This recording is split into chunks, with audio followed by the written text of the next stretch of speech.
दोस्तों, ट्रेडिंग और इन्वेस्टिंग आप दोनों से ही बहुत सारे पैसे कमा सकते हो, लेकिन इन दोनों में से अच्छा कौन है और ये दोनों होता क्या है, इसे आप ऐसे समझ सकते हो कि ट्रेडिंग और इन्वेस्टिंग दोनों ही शेयर मार्केट से पैसा बनाने के अलग अलग रास्ते हैं। अब ट्रेडिंग में क्या होता है कि आपको थोड़ी दूर चलने पर ही प्रॉफिट मिल जाता है, लेकिन इन्वेस्टिंग का रास्ता बहुत लंबा होता है। इसमें आपको प्रॉफिट बहुत समय बाद मिलता है और इन दोनों के बीच का जो मेन डिफरेंस है वो है टाइम। क्योंकि ट्रेडिंग में बहुत कम समय में आप प्रॉफिट बना सकते हो। आप एक महीने में, एक हफ्ते में, एक दिन में, यहाँ तक कि कुछ मिनटों में बहुत सारा प्रॉफिट कमा सकते हो। लेकिन इन्वेस्टिंग में कुछ महीनों में, कुछ सालों में, 5 साल, 10 साल, 20 साल, उससे भी ज्यादा लग सकते हैं प्रॉफिट कमाने में। अब आप यहाँ पे सोच रहे होगे कि यार अगर कम समय में हमें पैसा मिल सकता है तो हम लंबे समय का इंतजार क्यों करें। तो देखो, यहीं पे मेन बात आती है ट्रेडिंग और इन्वेस्टिंग को समझने की, क्योंकि ये बहुत इंपॉर्टेंट चीज है और ये बहुत क्लियर हो जाना चाहिए आपको इन्वेस्टमेंट शुरू करने से पहले। यहाँ पे मैं आपको बता दूं कि एक आदमी एक समय पे एक ट्रेडर भी हो सकता है और इन्वेस्टर भी हो सकता है, यानी कि एक आदमी ये दोनों काम कर सकता है, लेकिन उसे ट्रेडिंग और इन्वेस्टमेंट के बीच का डिफरेंस जरूर पता होना चाहिए। तो इस वीडियो में हम ट्रेडिंग और इन्वेस्टिंग को तो समझेंगे ही, इसके अलावा हम इन दोनों के बीच के जो मेजर डिफरेंसेस है उनके बारे में भी डिस्कस करेंगे और सबसे आखिरी में मैं आपको ये भी बताऊंगा कि आपको ट्रेडिंग करनी चाहिए या इन्वेस्टिंग करनी चाहिए।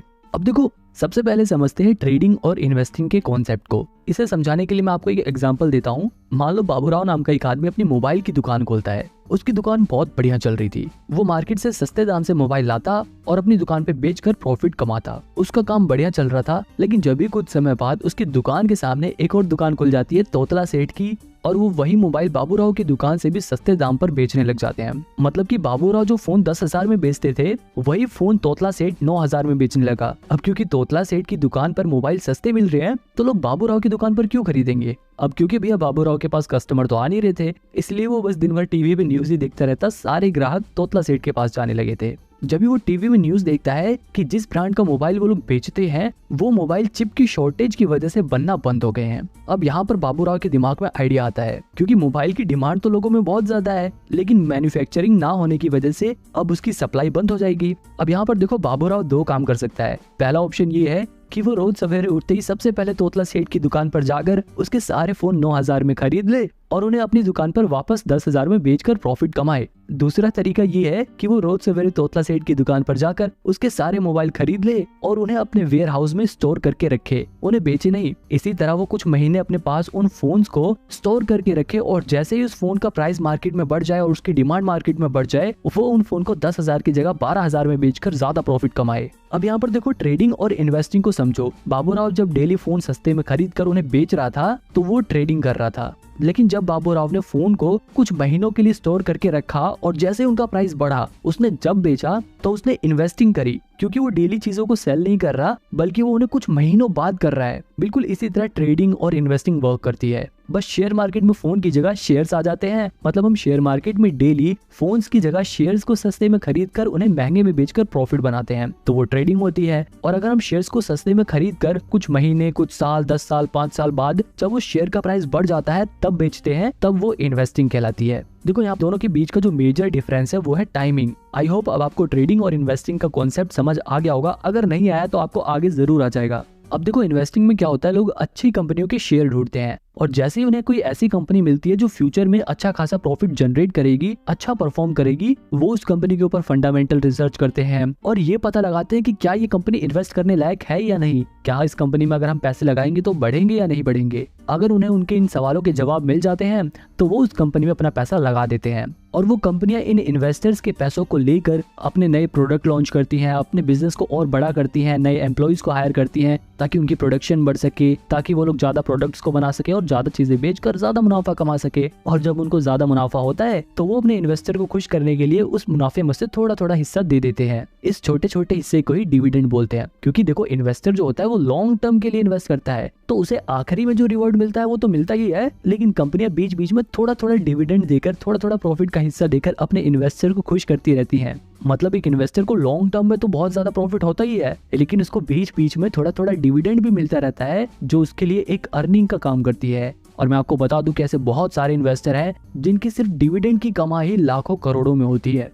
वहीं दूसरी तरफ जो ट्रेडिंग होती है, उसमें जो ट्रेडर होते हैं उन्हें इस बात से कोई भी फर्क नहीं पड़ता कि कंपनी क्या काम करती है, कंपनी प्रॉफिट कमाती है या नहीं कमाती, कंपनी का मैनेजमेंट कैसा है। वो फंडामेंटल एनालिसिस पर ध्यान नहीं देते। एक ट्रेडर सबसे ज्यादा ध्यान देता है टेक्निकल एनालिसिस पे, वो चार्ट एनालिसिस पे ध्यान देता है, वो शेयर्स के प्राइस को ट्रैक करता है कि शेयर का प्राइस कब घट रहा है कब बढ़ रहा है, वो उसमें अपॉर्चुनिटीज ढूंढता है। मतलब एक ट्रेडर का काम ऐसा होता है कि वो रोज सवेरे उठते ही सबसे पहले मार्केट खुलते ही किसी भी एक कंपनी का शेयर उठा देगा और उसके प्राइस की मूवमेंट को ट्रैक करेगा। अगर उस ट्रेडर को टेक्निकल और चार्ट एनालिसिस करने के बाद ये लगता है कि शेयर का प्राइस बढ़ेगा तो वो उसे कम रेट पर खरीद लेगा और जैसे उस शेयर का प्राइस बढ़ेगा उसे बेचकर प्रॉफिट कमा लेगा। जबकि इन्वेस्टमेंट में क्या था, जो इन्वेस्टर था वो शेयर को सस्ते में खरीद कर उसे कई साल बाद बेचता है जब उसका प्राइस बढ़ जाता है। अब आपको ये समझ आ गया होगा कि एक ट्रेडर कैसे काम करता है और एक इन्वेस्टर काम कैसे करता है। अब देखो इनके बारे में मैं और डिटेल में नहीं जाऊंगा वरना वीडियो बहुत बड़ी हो जाएगी। अब सीधे हम डायरेक्ट इनके डिफरेंस के बीच में आते हैं, इन दोनों के बीच के अंतर के बारे में बात करते हैं। सबसे पहला डिफरेंस तो टाइम का ही था। ट्रेडिंग कम समय का प्रोसेस है और इन्वेस्टिंग लंबे समय का गेम है। इसके अलावा अगर रिस्क के हिसाब से देखा जाए तो ट्रेडिंग में बहुत ज्यादा रिस्क होता है जबकि इन्वेस्टिंग में रिस्क बहुत ही कम होता है।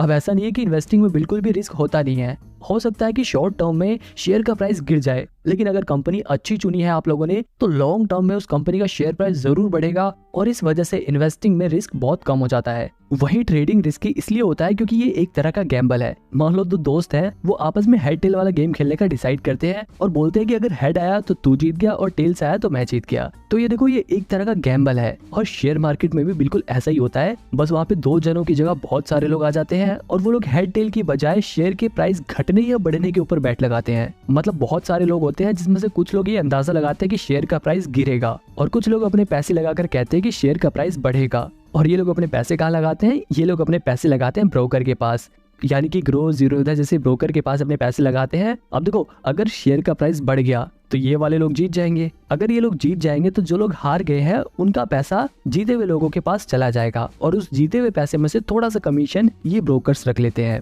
और इतना ही नहीं, इस जीते हुए हिस्से में से सरकार भी टैक्स के नाम पर अपना हिस्सा इनसे ले लेती है। अब यहाँ पर ये देखो कि जो ब्रोकर है और ये जो गवर्नमेंट है इनको तो हमेशा कमीशन और टैक्स मिलेगा, चाहे ये लोग जीते चाहे ये लोग जीते। लेकिन लॉन्ग टर्म में नुकसान किसका होता है, सिर्फ ट्रेडर्स का। मतलब सिंपल सी बात यह है कि अगर ट्रेडिंग में आपने पैसे बनाए हैं तो वहीं दूसरी तरफ किसी ने अपने पैसे गंवाए हैं। कल को जब वो पैसे बनाएगा तो हो सकता है कि आप अपने पैसे गंवाओ, इसीलिए ट्रेडिंग रिस्की रहता है। अब वापस अपने डिफरेंस की ओर चलते हैं। अब देखो एक और चीज है इन्फॉर्मेशन। ज्यादातर लोग ट्रेडिंग करते हुए प्राइस घटेगा या बढ़ेगा इस बात का पता लगाने के लिए टेक्निकल एनालिसिस करते हैं। वहीं अगर बात करें इन्वेस्टिंग की तो यहाँ पर इन्वेस्टर इस बात का पता लगाने के लिए कि कंपनी का शेयर प्राइस फ्यूचर में बढ़ेगा या नहीं बढ़ेगा, कंपनी फ्यूचर में ग्रो करेगी या नहीं करेगी, इसके लिए इस्तेमाल करते हैं फंडामेंटल एनालिसिस का। अब अगर आपको ये फंडामेंटल एनालिसिस सीखना है आप मेरी ये वाली वीडियो देख सकते हो, इसमें मैंने डिटेल में फंडामेंटल एनालिसिस को समझाया है। अब देखो एक और चीज है स्ट्रेस। जो ट्रेडिंग वाला बंदा होता है वो हमेशा स्ट्रेस में रहता है। अगर उसको प्रॉफिट हो गया तब तो वो पूरे दिन खुश रहेगा, लेकिन अगर उसको लॉस हो गया तो उसके दिमाग में पूरे दिन वही बात घूमती रहती है। ट्रेडिंग करते वक्त हर पल उसे बहुत टेंशन रहती है। अगर शेयर प्राइस गिर गया तो उसकी सांसें फूलने लगती हैं और जैसे शेयर प्राइस बढ़ने लग गया तो वो एकदम खुश होने लगता है। तो कहने का मतलब ये है कि ट्रेडिंग में बहुत ज्यादा स्ट्रेस रहता है जबकि इन्वेस्टिंग में स्ट्रेस बिल्कुल नहीं रहता, क्योंकि ये एक लॉन्ग टर्म प्रोसेस है। हो सकता है कुछ समय के लिए आपके शेयर प्राइस गिर जाए, लेकिन अगर आपने कंपनी अच्छी चुनी है तो फिर महीने बाद, एक साल बाद, कुछ साल बाद शेयर प्राइस जरूर बढ़ेगा और फ्यूचर में आपको प्रॉफिट होगा। अब देखो ट्रेडिंग वाला बंदा हरदम शेयर के बारे में देखता रहता है, लेकिन इन्वेस्टिंग वाला बंदा आराम से एक बार इन्वेस्ट कर देगा और फिर कुछ टाइम बाद अपना देखेगा इन्वेस्टमेंट, अच्छा हाँ मेरा शेयर प्राइस जितना बढ़ गया या इतना गिर गया, फिर दोबारा बंद कर लेगा, क्योंकि उसे बेचना नहीं है, उसने लॉन्ग टर्म के लिए इन्वेस्ट कर रखा है। फिर कुछ समय बाद वो दोबारा से खोल के देखेगा कि हाँ भाई अब तो आज मेरे शेयर प्राइस बढ़ गए, वो कम देखेगा और उसको कम टेंशन होगी। लेकिन ट्रेडर को हर पल टेंशन रहती है, प्रॉफिट होने के बाद भी और लॉस होने के बाद तो ऑब्वियसली रहती है। एक और सवाल है कि ट्रेडिंग में ज्यादा पैसे हैं या इन्वेस्टिंग में। अब देखो इस सवाल का जवाब बड़ा ही मुश्किल है, क्योंकि ट्रेडिंग में आप बहुत कम समय में बहुत ज्यादा पैसा कमा सकते हो, लेकिन इन्वेस्टिंग में आप ज्यादा समय में इतना ज्यादा प्रॉफिट कमा सकते हो कि कोई सोच भी नहीं सकता। क्योंकि इन्वेस्टिंग में कंपाउंडिंग अपना असर दिखाती है और पैसा बढ़ते बढ़ते बढ़ते बहुत ज्यादा बढ़ जाता है। वही अगर ट्रेडिंग की बात करें तो ट्रेडिंग में एक प्लस पॉइंट ये है कि आप ट्रेडिंग को कम पैसे में भी कर सकते हो, यानी कि आप कम पैसा लगाकर भी प्रॉफिट जनरेट कर सकते हो। लेकिन अगर इन्वेस्टिंग की बात करें तो सिर्फ आप 1000-2000 लगा के बहुत सारा पैसा कमा नहीं सकते। आप ट्रेडिंग में 1000-2000 लगाकर 5-10 हजार रुपए का मुनाफा कमा सकते हो, लेकिन जैसे कि मैंने बताया था कि रिस्क यहाँ पे ज्यादा होता है। ट्रेडिंग में आपके ये भी चांसेस है कि आप अपने 1000-2000 रुपए गवा दो, लेकिन इन्वेस्टिंग में आपके 1000-2000 रुपए कुछ कम हो सकते हैं। अगर आपने बिल्कुल ही खराब कंपनी चुन ली तो हो सकता है कि आपके पैसे कुछ कम हो जाए, लेकिन पूरे कभी खत्म नहीं होंगे। बहुत ज्यादा गिरने लग गए तो आप उसे बेच सकते हो। तो मतलब ट्रेडिंग बहुत ज्यादा रिस्की है, लेकिन आप ट्रेडिंग में कम पैसे से भी ज्यादा पैसा कमा सकते हो। बात करें एक्सपेंस की, अगर आप ट्रेडिंग करते हो तो आपको ज्यादा चार्जेस देने पड़ेंगे, लेकिन अगर आप इन्वेस्टिंग करते हो, आप डिलीवरी में शेयर्स को खरीदते हो, तो आपको ब्रोकरेज कम देना पड़ेगा, यानी कि कम चार्जेस देने पड़ेंगे। जैसे कि मैंने आपको ऊपर वाले एग्जांपल में बताया था कि लोग ट्रेडिंग में बहुत सारी ट्रांजैक्शन करते हैं, इसलिए उनके ऊपर चार्जेस लगकर बहुत ज्यादा चार्जेस हो जाते हैं। लेकिन इन्वेस्टिंग में लोग एक बार शेयर खरीद लेते हैं तो उसे कई सालों बाद बेचते हैं, इसलिए उसके ऊपर चार्जेस बहुत कम लगते हैं।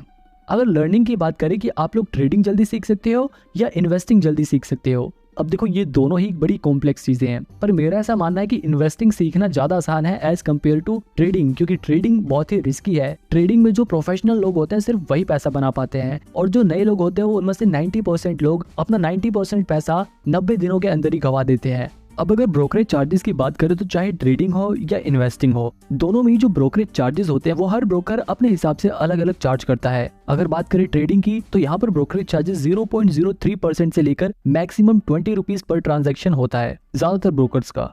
इसके अलावा एम स्टॉक जैसे कुछ ब्रोकर तो ऐसे भी हैं जिनके पास 1000 रुपए से लेकर 2000 रुपए तक का प्लान होता है, जिन्हें खरीदने पर आपका लाइफ टाइम ब्रोकरेज चार्जेस नहीं लगेगा। लेकिन यहाँ पर ध्यान देने वाली बात यह है कि सिर्फ ब्रोकरेज चार्जेस नहीं लगेगा। इसी तरह अगर आप इन्वेस्टमेंट करते हो यानी कि डिलीवरी में शेयर्स को खरीदते हो, तो वहां पर भी जो ब्रोकरेज चार्जेस होता है वो 0.003% से लेकर 20 रुपीज मैक्सिमम पर ट्रांजैक्शन होता है। हालांकि डिलीवरी में भी जीरो था, जैसे कुछ ब्रोकर ऐसे हैं जो 1 भी रुपए ब्रोकरेज चार्जेस नहीं लेते, लेकिन इन ब्रोकर्स के पास आपको लगभग 300-350 रुपए अकाउंट मेंटेनेंस चार्जेस देने होते हैं हर साल। ये सब तो ब्रोकरेज चार्जेस थे जो ब्रोकर्स चार्ज करते हैं, लेकिन इसके अलावा गवर्नमेंट भी प्रॉफिट में से अपना टैक्स डिडक्ट करती है। अगर बात करें सिर्फ ट्रेडिंग की तो ट्रेडिंग पे जो प्रॉफिट होता है उस पर लगभग 28% टैक्स देना पड़ता है। वहीं अगर बात करें इन्वेस्टमेंट की, यानी कि अगर हमें लॉन्ग टर्म कैपिटल गेन होता है तो उस पर हमें 20% टैक्स देना पड़ता है। आप में से कुछ लोगों के दिमाग में ये डाउट होगा कि हम ट्रेडिंग या फिर इन्वेस्टमेंट कम से कम कितने रुपए से स्टार्ट कर सकते हैं। तो देखो, आप मिनिमम 100 रुपए से ट्रेडिंग और इन्वेस्टमेंट दोनों ही स्टार्ट कर सकते हो।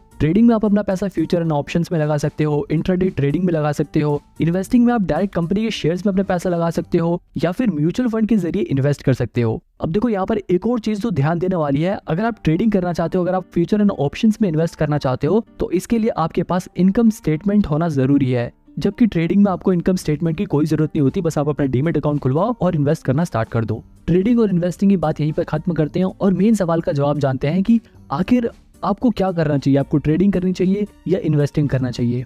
अब देखो, आपको मैं यहाँ पे बिल्कुल साफ साफ बता दूं, अगर आप अभी बिल्कुल नए नए शेयर मार्केट के बारे में सीख रहे हो तब तो बिल्कुल भी ट्रेडिंग की तरफ मत जाना। कभी आप ऐसा सोचो कि आप 1000-2000 रुपए लगा के उसे 5-10 हजार रुपए बना लोगे और फिर 5-10 हजार को 1 लाख करोगे और फिर 1 लाख को 1 करोड़, ऐसे करके आप बहुत सारे पैसे कमा लोगे। ऐसा नहीं होता। अगर आप बिल्कुल नए नए शेयर मार्केट में आए हो, पहली बारी बेशक आप कुछ पैसे बना लो, लेकिन उसके बाद आप अपने पैसे जरूर गवाओगे और वहीं पर आप डीमोटिवेट हो जाओगे। तो इसलिए पहले शेयर मार्केट्स के बेसिक्स को सीखो। इन्वेस्टिंग के जरिए आप डिलीवरी में शेयर्स को खरीदो, उनकी मूवमेंट को ट्रैक करो। आपको धीरे धीरे जब एक्सपीरियंस होने लगेगा, आपको धीरे धीरे जब ये पता लगने लग जाएगा कि शेयर मार्केट कैसे वर्क करता है, तब आप धीरे धीरे अपना ट्रेडिंग में कदम रख सकते हो। लेकिन एकदम से ही ट्रेडिंग मत करने लग जाना। यहाँ पर आप ये ध्यान रखना कि जब आप ट्रेडिंग सीख रहे हो तो उस समय ज्यादा पैसे नहीं लगाने आपको ट्रेडिंग में, आपको कम पैसे से शुरुआत करनी है और जैसे जैसे आपका एक्सपीरियंस बढ़े वैसे वैसे आप अपने पैसे बढ़ा सकते हो। यहाँ पर एक और बात ध्यान देने वाली है कि शुरुआत में जब आप ट्रेडिंग सीख रहे हो तो ऐसा ब्रोकर चुनना जिसका यूजर इंटरफेस आसान हो और वहां पर अकाउंट मेंटेनेंस चार्जेस या फिर प्लेटफॉर्म चार्जेस ना लगे, और जिनके ऐप का यूजर इंटरफेस इतना बढ़िया हो कि आप जब भी ट्रेडिंग या इन्वेस्टिंग करो तो आपकी साइट क्रैश ना हो जाए और आपके पैसे ना अटक जाए।